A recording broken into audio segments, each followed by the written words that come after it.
RCN. Le son de la différence.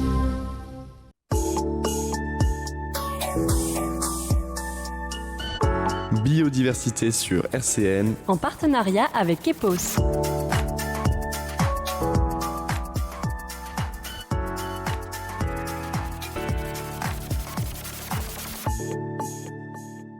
Bonjour à toutes et à tous, vous êtes sur RCN et vous écoutez Biodiversité, votre émission consacrée à l'écologie, un jeudi sur deux, de midi à 12h30.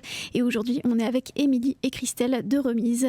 On va parler d'organismes éco-responsables, de l'impact de la consommation et d'engagement citoyen.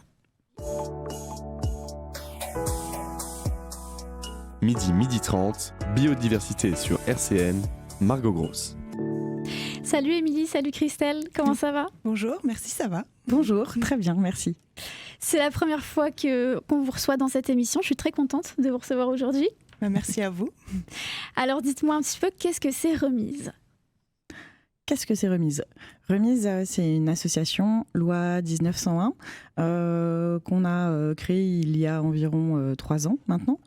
Et au départ, c'était surtout des professionnels de la construction qui ont pris conscience en fait de la quantité énorme en fait que produit la construction, le BTP en termes de déchets et qui effectivement a eu envie d'initier une nouvelle pratique qui s'appelle le réemploi dans la construction. Ça vous est venu d'où cette idée de faire quelque chose d'éco-responsable au sein d'une association ?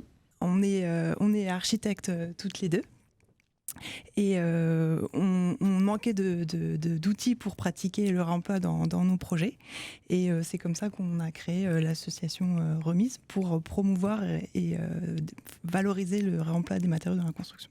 L'écologie, c'est des convictions que vous avez toujours eues depuis toujours ou c'est venu petit à petit ? Ça s'est manifesté comment ? En fait, oui, effectivement, c'est déjà quelque chose à titre personnel qu'on a dans nos habitudes.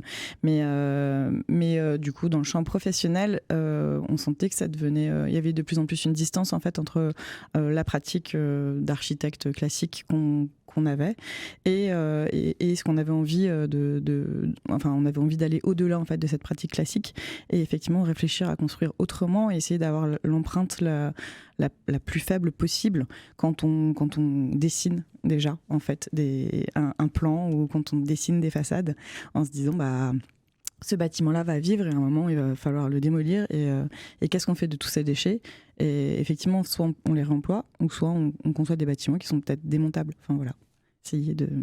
Donc l'écologie, quelque part, elle intervient déjà au moment des plans, mais pas seulement au moment de la construction des bâtiments. C'est ça ?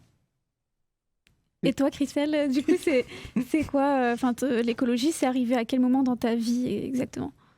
Donc on a travaillé en agence pendant 15 ans et pendant qu'on l'a pratiqué, on a aussi continué à se former au développement durable.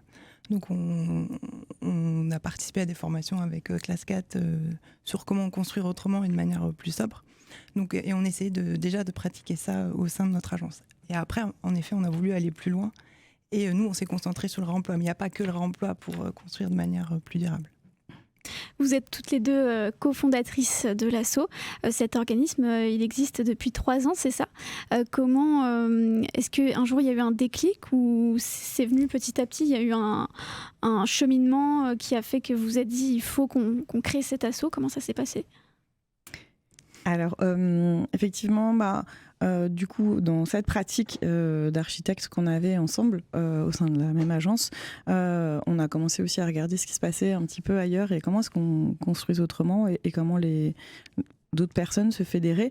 Et on a intégré le mouvement de la frugalité heureuse et créative, qui est un mouvement national. Et ensuite, il y avait des petits mouvements plutôt plus locaux. Donc on a fait partie assez vite du mouvement local et au sein de ce mouvement, il y a une commission qui s'est créée sur le réemploi et donc c'était un petit peu en parallèle avec ce qu'on essayait de pratiquer au sein de l'agence et ce qu'on regardait aussi sur le réemploi.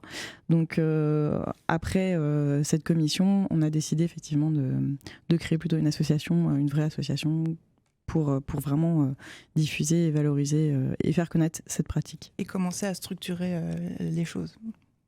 Vous l'avez dit tout à l'heure, Remise a été créée en 2020. C'est assez récent. Qu'est-ce que vous retenez de ces 3 années depuis la création de Remise ? Quelle évolution vous remarquez aussi ? C'est vrai que par rapport au début, quand on commençait, comme dit Émilie, à regarder sur le territoire tout ce qui se passait, et en Lorraine, on a vu qu'il manquait des choses, donc c'est pour ça qu'on a créé Remise. Tout a vraiment beaucoup évolué en 3 ans. Que ce soit l'émergence d'autres structures comme Réciprocité à Nancy ou Amis à Épinal qui ont créé des matériothèques. Et l'ambition de Remise, c'est justement d'être en veille de tout ce qui se passe sur le territoire pour mettre en avant ces acteurs et participer à la structuration de cette filière. Donc oui, en 3 ans, il s'est passé énormément de choses et c'est très bien. Et que ce soit donc localement, mais aussi réglementairement au niveau national. On parlera tout à l'heure plus en détail de votre vision de l'écologie, mais aujourd'hui, comment ça se manifeste ce réemploi des matériaux chez Remise ? Concrètement, ça passe par quelle action ? Alors, concrètement, ça a été pour nous, justement, de pouvoir montrer tous les acteurs aujourd'hui qui existent sur le territoire, sur le Grand Est, qui s'emparent de cette problématique. Et donc, ça a été de créer un outil numérique, local, territorial, donc on est vraiment sur le Grand Est, qui permet à la fois de voir les acteurs, mais aussi de voir toutes les ressources de réemploi qu'on peut avoir, donc entre guillemets sauver en fait ce qu'on peut au maximum avant les démolitions. Et donc ça a été l'objectif de Remise, c'était vraiment de pouvoir offrir un outil qui permet de rendre visible en fait ces matériaux de réemploi qu'on ne voit pas très bien aujourd'hui en fait. C'est quoi, par exemple, votre journée type en tant que cofondatrice de Remise ? C'est quoi votre rôle au quotidien chez Remise ? Ouh là là. C'est très sportif. Oui. Je ne sais pas si on peut parler de journée type. Non, je crois parce que là, on est vraiment, depuis 2 ans. En parallèle, on diffuse aussi beaucoup sur les réseaux sociaux pour mettre en avant le réemploi montrer des références architecturales. Donc ça, c'est les premières choses qu'on a faites. Et aller voir les différents acteurs pour les sensibiliser et les former. Donc ça, c'est un premier point. C'est la première année sur ça qu'on travaillait. Donc c'est difficile de parler de journée type.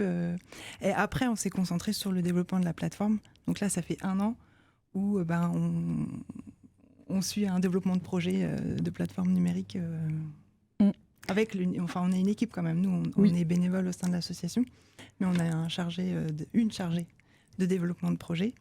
Et on vient d'intégrer une commerciale pour développer la plateforme, pour développer la communication de la plateforme. Et on a aussi une freelance qui gère la communication. Donc nous, notre journée type, c'est plutôt de gérer l'équipe et puis toute la logistique qui va derrière. Oui, et puis c'est vrai que du coup, on participe aussi à pas mal d'événements publics. Il y avait le salon de l'habitat, où on fait des conférences pour expliquer ce qu'est le réemploi. On intervient aussi à l'école d'architecture auprès des étudiants pour faire connaître aussi le réemploi. Il y a aussi beaucoup d'événements un peu publics où du coup Remise tient un stand où effectivement...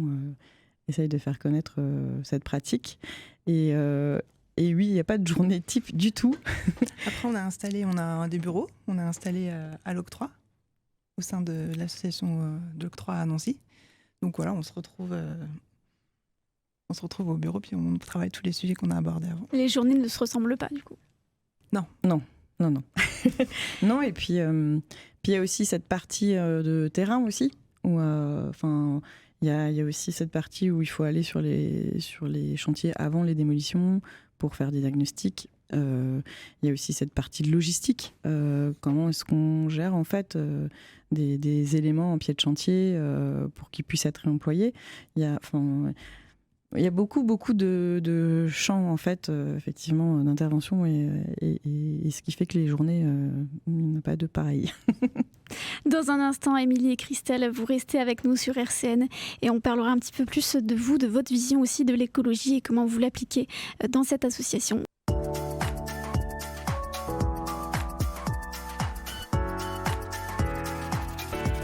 Jusqu'à 12h30, biodiversité sur RCN. On est toujours avec Émilie et Christelle de Remise. La spécificité de cette asso, c'est qu'elle lutte pour la diffusion et la valorisation du réemploi dans la construction. Ce qu'on disait tout à l'heure hors antenne, c'est que chaque année en France, le secteur de la construction représente 224 millions de tonnes de déchets, soit 70% du poids total des déchets français. Alors c'est quoi le processus de réemploi pour ces matériaux? Comment ça se passe pour qu'ils soient réemployés? Lors d'une déconstruction, la première étape, en fait, c'est de réaliser un diagnostic ressources. C'est-à-dire qu'on va venir, un diagnostiqueur va venir faire un inventaire de matériaux réemployables, il va venir les quantifier, les qualifier et faire cet inventaire. Et c'est à partir de là qu'en fait, on va créer des nouvelles fiches de matériaux qui vont pouvoir être réutilisées ensuite dans d'autres constructions. À partir de ce diagnostic-là, ça va faire la traçabilité de ces matériaux. Ensuite, une entreprise ou une association d'insertion, une entreprise d'insertion ou une entreprise de démolition va venir déposer proprement. Donc on change aussi la pratique de la déconstruction. On ne vient plus démolir, mais on vient déconstruire sélectivement les matériaux qui ont été repérés grâce au diagnostic ressources. Et ensuite, ils vont être conditionnés, valorisés dans des matériothèques comme juste à côté la maison du réemploi. Et grâce à ces fiches matériaux, on va pouvoir les réutiliser dans des futures constructions et leur redonner une seconde vie. Pour installer cette dynamique de réemploi des matériaux, c'est vous qui allez contacter les acteurs du BTP? Alors, depuis le début, en fait, Remise est plutôt intervenue, on va dire, au niveau des donneurs d'ordre. Dans l'idée, en fait, de cette structuration de filière, on s'est dit qu'il fallait déjà sensibiliser et faire connaître, en fait, le réemploi auprès par exemple, des collectivités qui vont avoir un patrimoine existant ou qui vont avoir des démolitions à réaliser, et puis aussi d'autres, en fait, dès qu'il y avait beaucoup de patrimoine existant. Pour qu'ensuite, dans les appels d'offres qui lançaient sur les démolitions ou aussi auprès des maîtres d'œuvre, ils commencent à réfléchir à cette intégration du volet réemploi lorsqu'ils devaient démolir des bâtiments. Donc ça a été vraiment une des premières actions de l'association, à les faire connaître en fait auprès des donneurs d'ordre et des collectivités, peut-être de commencer à insérer ces clauses dans les appels d'offres, pour qu'ensuite, justement, soit les maîtres d'œuvre, les architectes répondent en se disant oui, effectivement, il va falloir commencer à réfléchir au réemploi. Et ensuite, les entreprises, les artisans qui vont démolir se disent ah bah oui, mais là, on me demande de faire du réemploi, donc comment je m'organise pour en faire? Ça a été vraiment le premier champ d'action. Et ensuite, effectivement, l'association a créé aussi, avec l'organisme Classe 4, une formation, toujours auprès des maîtres d'ouvrage et des maîtres d'œuvre, pour commencer à donner des outils pour insérer ce réemploi dans ces clauses. Et ensuite, il y a aussi effectivement cette sensibilisation auprès des étudiants, parce qu'ils arrivent et ils sont vraiment super enclins à cette démarche-là. Voilà, il y a différents acteurs en fait dans la chaîne qu'on a voulu sensibiliser. Et aujourd'hui, les entreprises, au fur et à mesure, l'idée c'était de pouvoir rassurer les entreprises avec cette plateforme numérique et avec toute la traçabilité des matériaux qu'on donne et une fiche un peu technique du matériau de réemploi, pour que l'entrepreneur, s'il doit aller chercher un élément de réemploi pour le mettre sur un autre bâtiment, il soit aussi, entre guillemets, garanti et assuré sur cette nouvelle pose. Les termes dans la construction, ça peut paraître un petit peu flou parfois. Est-ce qu'il y a des différences entre le recyclage et le réemploi, par exemple? Oui. Oui, alors les deux pratiques, ça participe à l'économie circulaire, mais le réemploi est le cercle le plus vertueux. Donc lors d'une déconstruction, on va déjà voir ce qui peut être réemployé. Voilà, donc c'est-à-dire qu'on on va prendre une fenêtre par exemple, on va la déposer proprement et on va la réutiliser en fenêtre, la réemployer en fenêtre, ou alors la réutiliser pour autre chose, mais en tout cas on va la garder l'élément intact. Pour le recyclage, alors c'est bien aussi, mais on va venir détruire la matière. C'est-à-dire que la fenêtre, elle va être dissociée, on va dissocier la menuiserie du verre, on va recycler d'un côté le verre qu'on va venir broyer et recycler le bois ou le PVC. Donc on va demander plus d'énergie à recycler qu'à réemployer. Donc il faut déjà voir ce qu'on peut réemployer et après comment on gère la filière du recyclage. Donc quelque part, on a plus de facilité à réemployer qu'à recycler, c'est ça? Pas toujours. Non. Non. Pas toujours. Non, c'est du cas par cas en fait. Il faut juste étudier. Enfin, nous en tout cas, notre point de vue, c'est qu'il faut étudier chaque cas et essayer de réfléchir à chaque élément, ce qu'on peut en faire et ce qui est le plus judicieux et ce qui est aussi.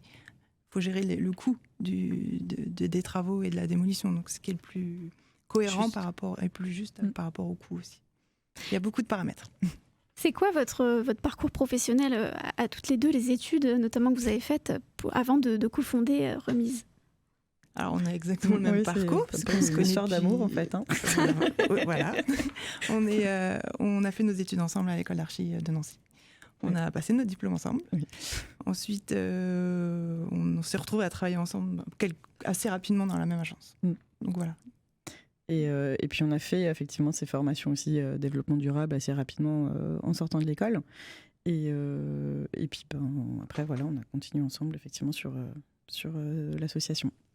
Par rapport au parcours, disons que les 15 années de pratique en agence ont permis d'apprendre énormément sur les pratiques de notre métier. Et on en est là aujourd'hui grâce aussi à ces 15 années d'expérience au sein d'une agence. Et puis ça, oui, effectivement, au bout d'un moment, on se questionne sur nos propres pratiques et qu'est-ce qu'on peut faire en fait pour faire avancer un peu les choses dans le bon sens. Donc on a voulu prendre notre envol, mais en pratiquant autrement. Voilà. Est-ce que cette sensibilisation à l'écologie, c'est quelque chose que vous aviez déjà en école d'architecture? Est-ce que c'est là-bas on vous sensibilisait déjà à ça, non?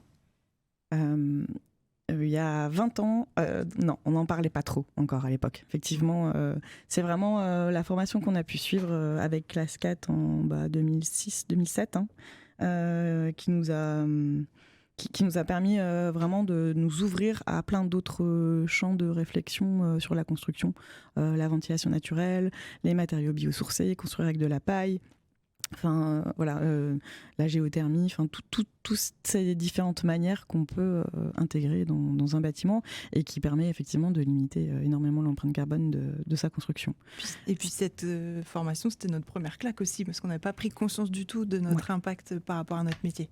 Enfin, moi, c'est la chose qui m'avait le plus choquée de cette formation, c'était ça, qu'on n'avait pas pris conscience à l'école d'archi. Mais ce qui n'est plus vrai aujourd'hui, par contre. Oui, c'est ça. L'école est en train d'évoluer, effectivement, sur ce champ-là.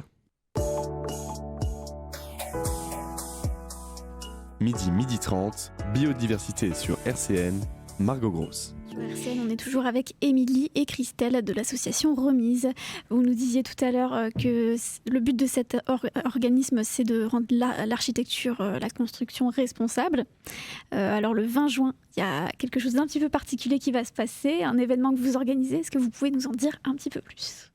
Oui, c'est le gros événement de Remise en fait. C'est l'aboutissement de plusieurs années de travail en fait effectivement sur le développement de cette plateforme numérique territoriale dont on a eu la chance en fait de pouvoir bénéficier parce qu'on a été retenu suite à l'appel à projet de l'ADEME avec Climaction. Et donc on est soutenu par la région Grand Est et par l'ADEME pour la création de cet outil qui va mettre en lumière tous ces acteurs et toutes ces ressources de réemploi. Donc le 20 juin, c'est la fête pour nous. On va appuyer sur le bouton pour l'ouvrir à tout le monde. Et puis voilà, je ne sais pas si tu veux décrire peut-être Christelle ce qui va se passer. L'événement, ouais. Lors de l'événement, donc il y a tous nos soutiens, les financeurs, les élus qui nous soutiennent à travers ce projet, et on organise une table ronde autour du réemploi où on a invité différents acteurs du Grand Est parce que ce projet-là a grossi par rapport au début. On le voyait à l'échelle Lorraine, mais on nous a poussé pour le faire à l'échelle Grand Est pour que ça ait du sens en fait sur ce qu'on veut développer sur notre territoire. Et donc voilà, autour de cette table ronde, l'objectif c'est d'inviter des acteurs, il y a de Strasbourg, d'Épinal, de Nancy, mais aussi des Ardennes, qui vont venir faire un retour d'expérience du réemploi, architecte, bureau de contrôle, assurance, un bailleur social, voilà. Et puis on va faire une démonstration de l'outil numérique. Donc cette plateforme de mise en lien entre les gisements et ceux qui recherchent des matériaux de réemploi. Cet événement, donc, ça se passe le 20 juin de 16h à 20h. Ça se passe où ? À l'Octroi, donc la petite halle à Nancy. Pour terminer, j'ai une dernière question à vous poser. Pour vous, qu'est-ce qui manque à Remise pour se développer encore plus ? Plein de bénévoles. Non. Oui, donc des bénévoles, mais de soutien encore financier, parce qu'on n'en est qu'à la première étape et on a encore énormément de travail pour développer tous les différents projets et cette plateforme numérique. Et en ce moment, on a un crowdfunding avec Aux Côtés qui a lieu encore jusqu'à la fin du mois. Donc si vous voulez soutenir Remise, n'hésitez pas. Merci beaucoup Émilie et Christelle, on est très contents de vous avoir reçus dans nos locaux, c'était un plaisir. Merci beaucoup pour l'accueil. Ouais. On peut retrouver toutes les informations sur le site internet re-mise.fr. On peut aussi vous retrouver directement chez Remise au 10 rue de Graffigny à Nancy. Ah non. C'est pas 10 rue de Graffigny ? Non, c'est à l'octroi. À l'octroi. Voilà. Sur les réseaux sociaux, Facebook et Instagram aussi, Remise. Merci de nous avoir écoutés. Rendez-vous jeudi dans 2 semaines de midi à 12h30 pour la prochaine émission.